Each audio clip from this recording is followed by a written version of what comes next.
Boa tarde.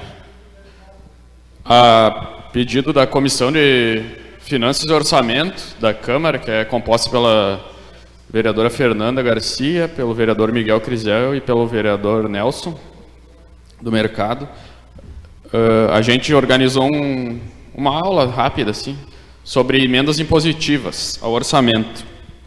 Eu acho que é uma matéria, talvez, com certeza uma das mais importantes, talvez a mais importante, vai passar a ser agora na Câmara Municipal. Ela tem uma aplicação muito prática, assim, muito efetiva e direta na vida no trabalho do parlamentar e dos assessores, vai passar a ter também, e a população vai sentir também, a partir de agora, de uma maneira muito efetiva, o trabalho do vereador através das emendas impositivas.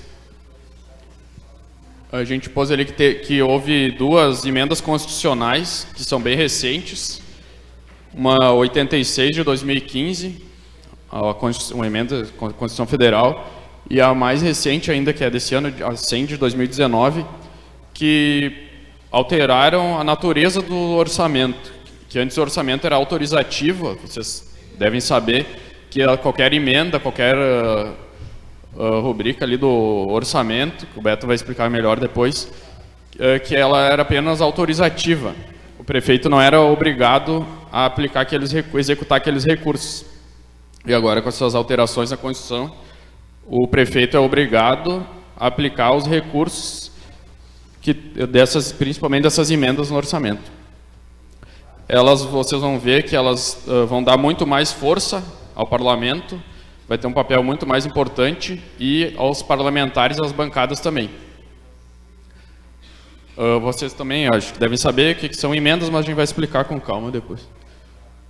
Aqui uma imagem que ilustra o que são as emendas impositivas ao orçamento, que é o vereador, chega a peça orçamentária, ele vai analisar e destinar os recursos.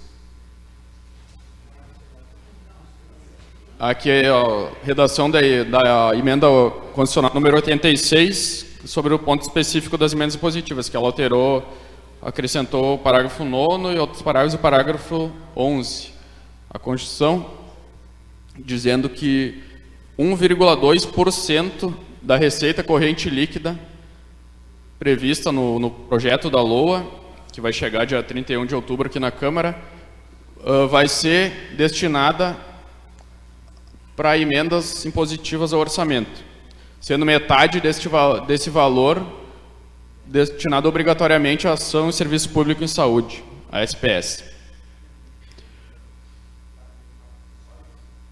Aqui, tratando de novo da emenda constitucional 86, que é uma nova ferramenta, eu acho que é uma janela de oportunidade muito grande.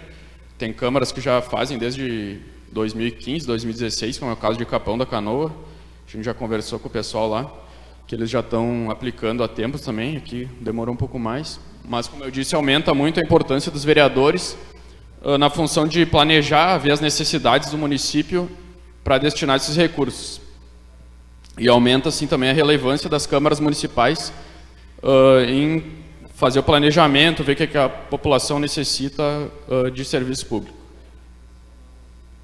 Por enquanto, a gente vai falar mais especificamente da emenda 86 de 2015, porque a Constituição exige, depois eu vou explicar aqui também com o processo legislativo constitucional, exige que tenha reprodução dessas normas de maneira simétrica, igual na nossa lei orgânica, que a gente siga esse processo estabelecido na Constituição. E o que a gente alterou na lei orgânica e no regimento foi especificamente quanto à emenda 86. Quanto à emenda 100, a gente ainda não alterou, depende depois, com calma, a gente analisar e os vereadores apresentarem essas propostas de emenda à lei orgânica e alteração do regimento. Então, as emendas, elas são modificações a um projeto de lei e elas seguem as regras do processo legislativo constitucional. E, como eu falei, a lei orgânica e o regimento devem regular essa matéria. E aqui, conforme o princípio da simetria, tem que ser nos mesmos termos que a Constituição estabeleceu. Aí tem uma jurisprudência ali dizendo também que as regras básicas do processo legislativo elas são tem que observar o processo legislativo constitucional. Aí tem que aplicar as mesmas regras, como tem ali a pirâmide mostrando o caráter de reprodução obrigatória da Constituição, a hierarquia, como discussão. E aqui é a indisponibilidade do processo legislativo, que significa que se a gente aprovar um projeto aqui na Câmara de forma a desrespeitar o processo legislativo constitucional, numa futura ADI, essa lei vai ser considerada inconstitucional. Então a gente sempre tem que observar isso. Aqui as emendas que elas visam alterar a proposição principal, e os vereadores eles têm o poder de emenda, que a jurisprudência, a doutrina chama, que é um poder maior do que o poder de iniciativa, inclusive.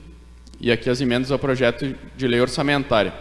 Elas podem acrescentar, suprimir ou modificar os itens, as rubricas do projeto de lei orçamentária enviado pelo prefeito. E as emendas impositivas, que é obrigatória a execução.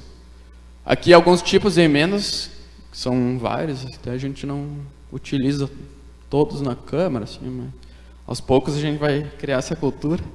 Não sei se o Executivo vai gostar muito. Mas os vereadores, ao longo do tempo, acho que eles vêm propondo mais emendas, assim, analisando mais a fundo os projetos. E no orçamento, acho que vai acontecer isso também. Aí tem a emenda aditiva, que ela adiciona normas, aglutinativa, quando ela soma emendas, supressiva, quando ela quer retirar, emenda de redação ou de técnica legislativa, modificativa, substitutiva, subemenda, quando uma emenda altera uma emenda coletiva de bancada, que é a que a gente ainda não regrou, que é com base na emenda condicional número 100, e as emendas ao projeto de lei orçamentária, que o Beto vai explicar com calma depois.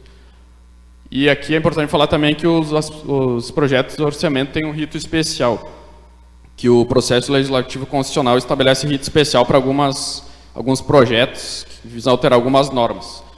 E um dos casos é os projetos de lei orçamentária, é o PPA, LDO e LOA, que são o rito especial é quando é uma matéria de maior complexidade, amplitude social e relevância. Um caso é a emenda à lei orgânica também, os códigos, o que são lei complementares, plano de carreira, eles têm um rito especial. Vocês sabem o rito especial, por exemplo, da lei orgânica, que tem 2 turnos de votação, tem um rito diferente. E aqui o nosso regimento também prevê o procedimento especial das leis orçamentárias.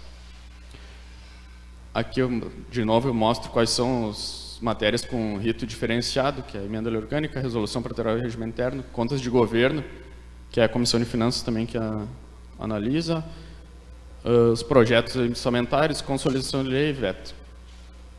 Aqui, reforçando daí a importância da participação do Poder Legislativo na elaboração do orçamento, que a apresentação das emendas ao LOA é uma ocasião especial que vocês vão poder identificar, como eu disse, o que os eleitos vai ter uma proximidade, assim, pode ter maior dos vereadores com os eleitores na alocação desses recursos, em função, por exemplo, de uma plataforma que o candidato tem, um candidato tem mais identificação com um certo grupo social, ele vai poder destinar as emendas com base nisso. Aqui o papel da Comissão de Finanças e Orçamento, que ganha mais importância, como a gente disse, e ela vai ter a incumbência, com a emenda no constitucional número 100, que a gente ainda não recepcionou, algumas regras deveriam estar na LDO e no regimento, mas como ainda a gente não recepcionou essa emenda, a comissão, esse ano, ela vai elaborar um cronograma, assim, datas para apresentação das emendas, de correção, para não ficar bem isonômico, e também a ordem de apresentação vai ser controlada pela comissão, então ela vai ter um papel cada vez mais importante. A primeira é o parecer preliminar na peça orçamentária, que na LDO já teve, inclusive, audiências públicas, as emendas, daí vai analisar, voto do relator e parecer, votação e redação final, que é pela comissão também. Aqui tratando de uma parte que é bem importante também, que é a relação entre as emendas impositivas e as organizações sociais da sociedade civil, que é um novo marco regulatório que surgiu em decorrência que em 2006 houve a CPI das ONGs, em que foram identificados diversos desvios de dinheiro público, tendo em vista repasses entre o poder público e as organizações sociais. Então, eles identificaram a necessidade. 2006 começou a CPI, no governo Lula. Aí teve uma ONG, por exemplo, que eles identificaram que teve desvio de 18 milhões e daí surgiu a necessidade de fazer esse marco regulatório das organizações da sociedade civil, que é uma nova relação entre o poder público e essas organizações sociais, que é para aperfeiçoar essa relação, né? Daí tem criar um ambiente estável e sadio, que gere segurança jurídica, fortalecimento institucional e valorização dessas organizações e transparência na aplicação dos recursos. Porque qual é a importância? Se a gente for pensar na aplicação direta, que é quando a própria administração municipal, por exemplo, vai aplicar recursos na saúde, na educação, num projeto de esporte, ela precisa ter um aparato muito grande, que envolve muitos custos, e, diferentemente, as organizações da sociedade civil, quando há o repasse, elas conseguem aplicar esse dinheiro com muito mais efetividade. É o que a doutrina considera, ao menos, e em regra é assim. Porque elas não vão ter uma estrutura tão grande, não vão ter tantos servidores, não vão ter tanto custo de custeio para destinar os recursos para os serviços básicos para a população. Então, é importante também que esses repasses sejam, ao mesmo tempo, incentivados, mas também controlados. Aqui é como identificar uma organização social, que ela engloba associações, fundações, cooperativas, organizações religiosas, não exige certificação.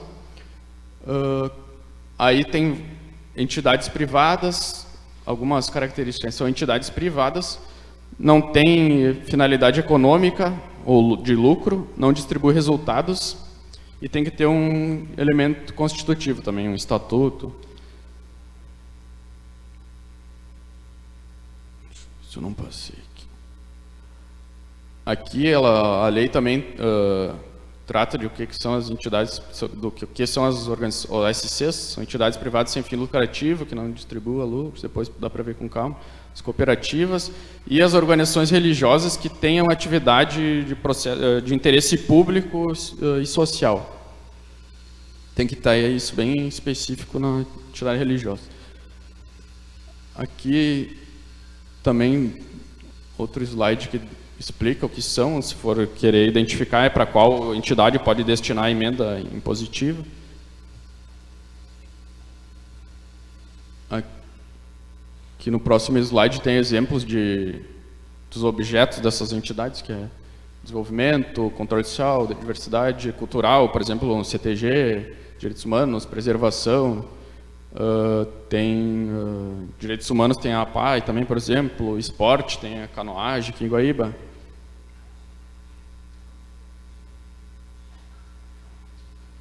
Aqui mais um exemplo dos objetivos.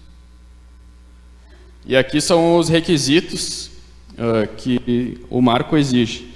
Acho que eu vou explicar melhor também, que não ficou muito claro no início, que os vereadores vão ter, então, em torno, a gente vai ver no projeto da LOA, receita corrente líquida estimado, mas vai ser em torno de R$100 mil, que é 0,6% para aplicação na saúde direta, né, Beto?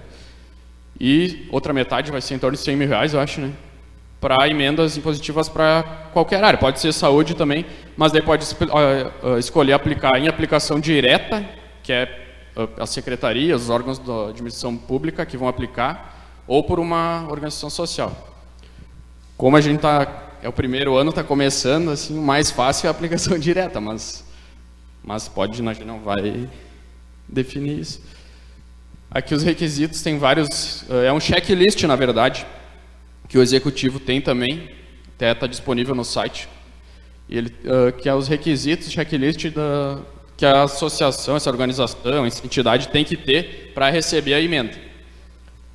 Esses requisitos, acho que tem que deixar claro que eles não precisam ser verificados na hora da aplicação da emenda.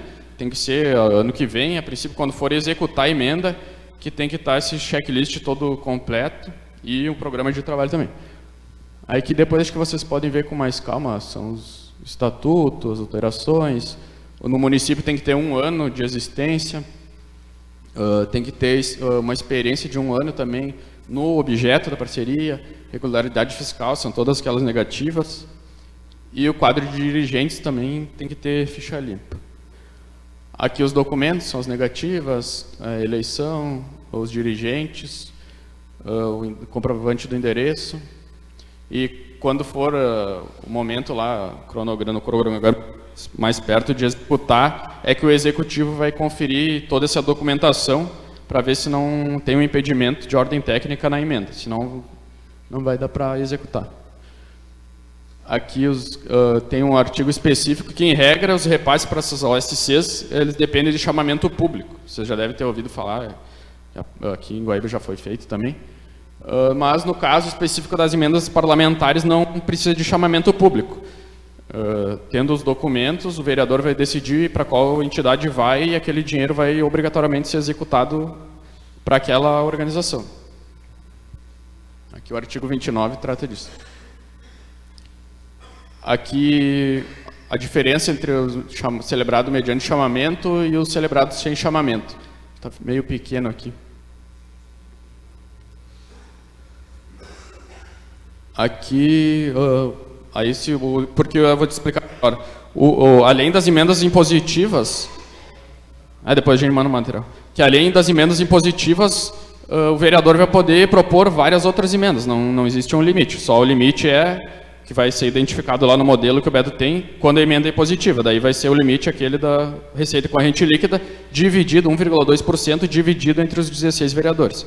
E se o vereador não utilizar, a Comissão de Finanças vai dividir entre os demais, né, Beto, a princípio. Então, cabe ao vereador se adiantar. Aí, só que mesmo assim ele pode escolher fazer outras emendas. Então, por isso que eu pus o exemplo aqui, que ele pode fazer emendas para outras organizações com chamamento público, que não vai ser uma emenda positiva. Então, não vai ser autorizativa na impositiva. Aí, ano que vem, na execução, o prefeito vai decidir se ele vai fazer o chamamento público e executar aquele recurso. Mas daí seria uma emenda além da impositiva aqui de baixo, que não precisa de chamamento público.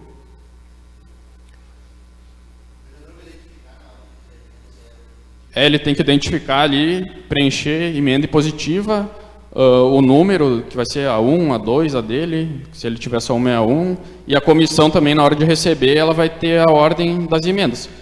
Depois o Beto vai explicar também sobre os impedimentos de ordem técnica, que vão ter uma relação com essa ordem de emendas também. Aqui a organização depois ela vai ter que ter um plano de trabalho, não precisa estar agora lá no executivo ainda, pode ser depois, que vai dizer qual atividade, para que vai ser utilizado aquele recurso. Que diz a descrição da realidade, qual é o objetivo do custo com aquele recurso, descrição das metas, previsão das receitas e das despesas da organização, forma de execução e os parâmetros para cumprimento das metas.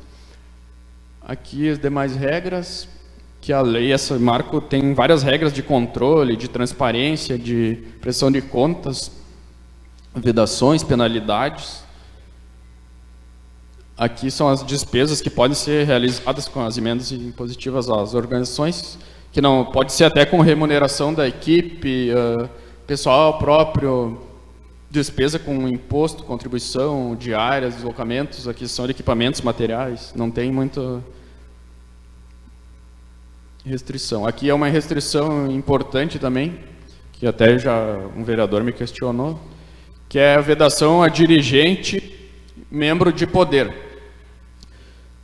que antes até era mais restrito, com a Lei 13.204, antes da Lei 13.204, o impedimento se dava entre todos os entes, em todo o país. Não importava se eu tinha, por exemplo, um vereador tinha um dirigente, um parente dirigente na esfera estadual, na esfera da União, não podia fazer o repasse. Agora é só no âmbito do próprio ente. Eu vou ler aqui porque é importante. Vedação de que haja na organização dirigente que seja titular de cargo estrutural organização política do país que exerça atividade de governo remunerado, como presidente da República, governadores... Aí, no caso aqui, são parente em linha reta até o 2º grau, cônjuge de companheiro de vereadores, ou então secretários, diretores, prefeito. Aí, aqui tá... Aqui também é outro detalhe importante que coincidiu do primeiro ano das emendas impositivas para ser executada no ano de eleição, de processo eleitoral. Então, vai ser o único ano que vai ter essa vedação, vai ser em ano eleitoral. Que daí tem as proibições da lei eleitoral, 9.504. Não, tem, mas tem essa vedação, que não pode realizar transferência, tal. No ano que se realizar a eleição, fica proibida a distribuição gratuita de bens, valores e benefícios, exceto... Aí aqui vou explicar melhor. Para que tenha o repasse, tem que ter havido repasse do município com a mesma finalidade nesse ano. Eu sei, já conversei com o secretário de governo, ele falou que teve para a PAI, para canoagem e Projare. Então, e não quer dizer que tenha que ser para essas 3 organizações. Tem que ser com a mesma finalidade. Digamos que tenha canoagem, mas tenha outra organização com a mesma finalidade, que é incentivar o esporte entre as crianças. Pode ser também destinado desde que tenha a mesma finalidade. Não quer dizer que tem que ser para a mesma organização. Aqui fica claro isso, com a mesma finalidade, independente se a entidade é outra, o que contará é a finalidade e o objetivo do repasse.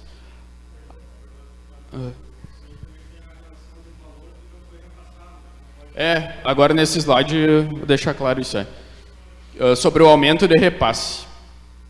Aí tem uma regra que quando não é ano eleitoral não importa o valor do repasse, mas no ano eleitoral o limite vai ser até 50% do valor do ano anterior. Digamos que esse ano foi repassado para canoagem R$10 mil, o limite para executar no que vem é 15 mil. Aí tem um exemplo, se o município já repassou, por exemplo, no exercício exterior, recursos para o Centro de Tradições Gaúchas e o deseja realizar com a mesma finalidade, em tese não tem óbice nenhum, só que tem que observar que não tenha dirigente, membro de poder, ou parente até o 2º grau, e não ultrapassar até 50%.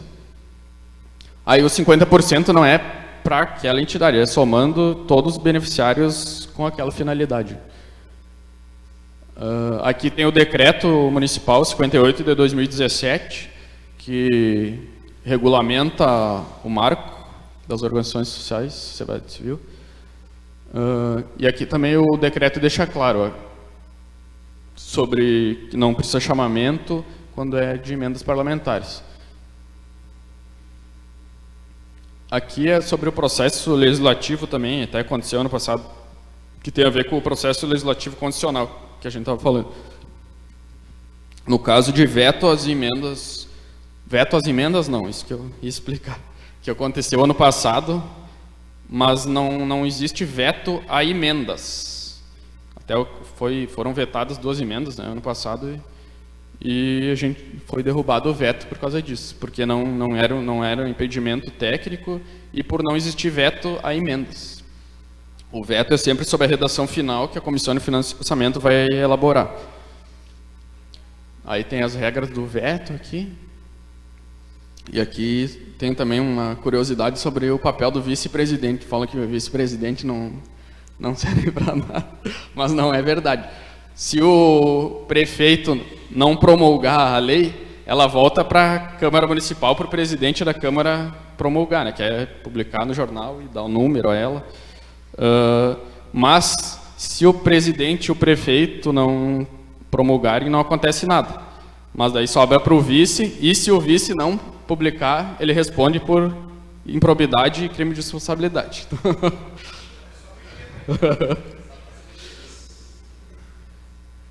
Aqui sobre o remanejamento das emendas, que a gente incluiu no artigo 108 da Lei Orgânica. Foi um projeto que foi aprovado esse ano, alterou a Lei Orgânica, alterou o regimento que a gente elaborou ano passado. e já foi aprovado, então, que tem sobre o remanejamento das emendas. Se tiver um impedimento de ordem técnica, não quer dizer que perdeu a emenda. Vai ter 120 dias para o Executivo mandar de volta e para ser corrigido. E aqui é um estudo da Câmara dos Deputados, que eles fizeram uma pesquisa demonstrando a importância das emendas impositivas, que eles já têm essa realidade tem muito mais experiência nisso já, e no impacto das emendas impositivas na vida do parlamentar, que eles fizeram essa pesquisa sobre a importância das emendas para o mandato. E para a maioria dos parlamentares, 51%, foi considerada a atividade política mais relevante do gabinete. Aí, para 49%, foi uma relevante, mas não mais importante. Mas isso demonstra como é importante, como são importantes as emendas impositivas. Aqui também eu explico um pouco o que a gente está estudando sobre isso e tal. Que na teoria, assim, é bonito, não parece fácil, mas só que as observações é um grau de dificuldade na liberação de emendas, que nisso influencia. Não, acho que em Guaíba provavelmente isso não vai acontecer, mas a gente observou que nem diz no Brasil isso não acontece, mas na Argentina acontece bastante, que é superação dos fatores políticos na aplicação. Que esse estudo mostrou também que a aplicação tem muito mais dificuldade quando tem entrave político. Se é oposição, é mais difícil. Se é situação, é mais fácil a execução. E entraves burocráticos também. Isso a gente já está acostumado. Faz parte, mas tem que cuidar. E daí vai ter a dificuldade de elaboração técnica, que nisso eu e o Beto, com o IGAN também a gente pode ajudar, eles já se dispuseram. E a busca das organizações sociais também, que tem que ter todos aqueles documentos do checklist, que tem que ter o programa de trabalho, isso depois da apresentação da emenda. Mas,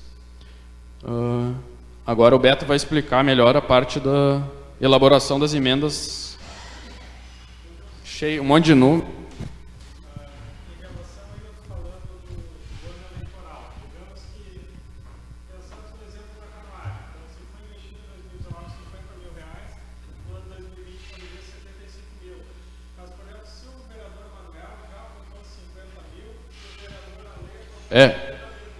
Isso que eu ia explicar, que é a importância da prioridade que os vereadores vão ter que pôr na emenda, se é a 1, a 2, a 3, a deles, e na ordem de recebimento pela Comissão de Finanças. Sim, porque o Beto vai explicar melhor os impedimentos técnicos e um deles é sobre os valores.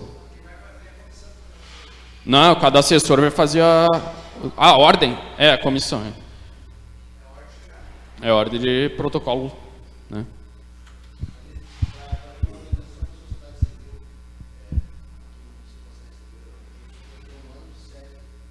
Tem que ter, um ano. Estatuto e de experiência também.